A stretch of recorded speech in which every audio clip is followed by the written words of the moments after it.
Hello all, welcome to my channel Shravana Karthikam. ఈరోజు 23వ రోజు కార్తీక బహుళ అష్టమి. శ్రీరంగ క్షేత్రమున పురంజయుడు ముక్తి నొందుట. అగస్త్యుడు మరల అత్రి మహర్షిని గాంచి, ఓ మునిపుంగ, విజయం పొందిన పురంజయుడు ఏమి చేసెనో వివరింపమని అడుగగా అత్రి మహాముని ఇట్లు చెప్పిరి. కుంభ సంభవ, పురంజయుడు కార్తీక వ్రతాచరణ ప్రభావం వలన అసమాన బలోపేతుడై అగ్నిశేషము శత్రుశేషము ఉండకూడదని తెలిసి తన శత్రురాజులందరినీ ఓడించి నిరాటంకముగా తన రాజ్యమును ఏలుచుండెను. తన యొక్క విష్ణుభక్తి ప్రభావం వలన గొప్ప పరాక్రమవంతుడు, పవిత్రుడు, సత్య దీక్షా తత్పరుడు, నిత్యాన్నదాత, భక్త ప్రియవాది, తేజోవంతుడు, వేదాంగవేత్త అయి ఉండెను. మరియు అనేక శత్రువులను జయించి దశ దిశలా తన అఖండ కీర్తిని ప్రసరింపజేసెను.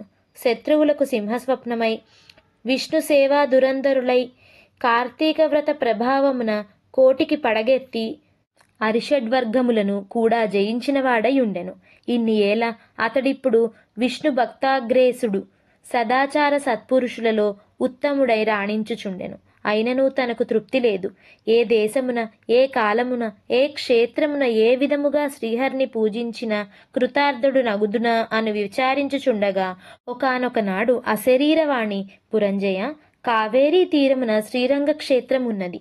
దానిని 2వ వైకుంఠమని పిలిచెదరు. నీవు అచటకేగి శ్రీరంగనాథస్వామిని అర్చింపుము. నీవి సంసార సాగరమును దాటి మోక్ష ప్రాప్తి నొందుదువు అని పలికెను.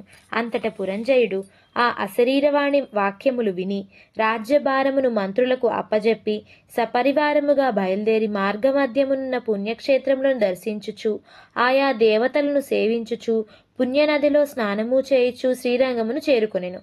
ఇక్కడ కావేరీ నది 2 పాయలై ప్రవహించుచుండగా మధ్యనున్న శ్రీరంగనాథాలయమున శేషశయ్యపై పవళించుచున్న శ్రీరంగనాథుని గాంచి పరవశముంది చేతులు జోడించి, దామోదర, గోవింద, గోపాల, హరే కృష్ణ, వాసుదేవ, అనంత, అచ్యుత, ముకుంద, పురాణ పురుష, ఋషికేశ, ద్రౌపదీమాన సంరక్షక, దీనజన భక్తపోష, ప్రహ్లాద వరద, గరుడధ్వజ, కరివరద, పాహిమాం రక్షమాం దాసోహం పరమాత్మ దాసోహం అని విష్ణు స్తోత్రములను పఠించి కార్తీక మాసమంతయు శ్రీరంగమునందే గడిపి తదుపరి సపరివారి సమేతముగా అయోధ్యకు బయలుదేరెను. పురంజయుడు శ్రీ రంగనాథస్వామి సమక్షమున కార్తీక మాసములో చేసిన వ్రతములు మహిమ వలన అతని రాజ్యమందరి జనులందరూ సిరి సంపదలతో, పాడి పంటలతో, ధన ధాన్యాలతో, ఆయుర ఆరోగ్యములతో ఉండిరి.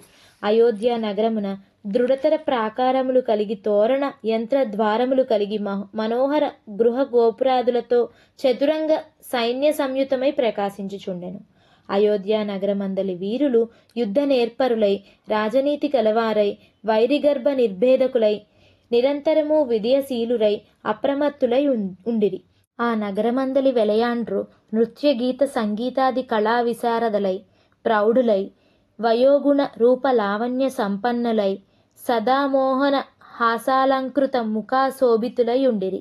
ఆ పట్టణ కులాంగనలు పతి శుశ్రూషా పరాయణులై, సద్గుణాలంకార భూషితులై, చిద్విలాస హాసోల్లాస పులకాంకిత శరీరై ఉండిరి. పురంజయుడు శ్రీరంగ క్షేత్రమున కార్తీక వ్రతం ఆచరించి సతీ సమేతుడై ఇంటికి సుఖముగా చేరెను. పురంజయుని రాక విని పౌర జనాదులు మంగళవాద్య చిద్విలాస హాసోల్లాస పులకాంకిత శరీరై ఉండిరి. పురంజయుడు శ్రీరంగ క్షేత్రమున కార్తీక వ్రతం ఆచరించి సతీ సమేతుడై ఇంటికి సుఖముగా చేరెను.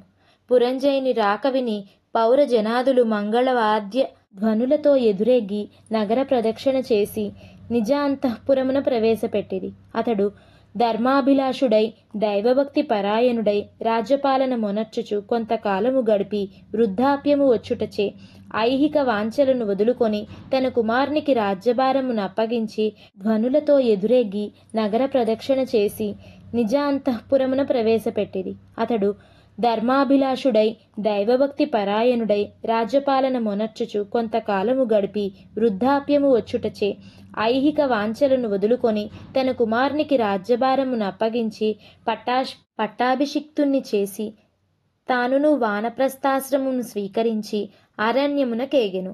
అతడా వానప్రస్థాశ్రమం నందు కూడా ఏటేటా విధివిధానముగా కార్తీక వ్రతం ఆచరించుచు క్రమక్రమముగా పట్టాభిషిక్తుణ్ణి చేసి తానును వానప్రస్థాశ్రమమును స్వీకరించి అరణ్యమున కేగెను. అతడా వానప్రస్థాశ్రమం నందు కూడా ఏటేటా విధివిధానముగా కార్తీక వ్రతం ఆచరించుచు క్రమక్రమముగా శరీరము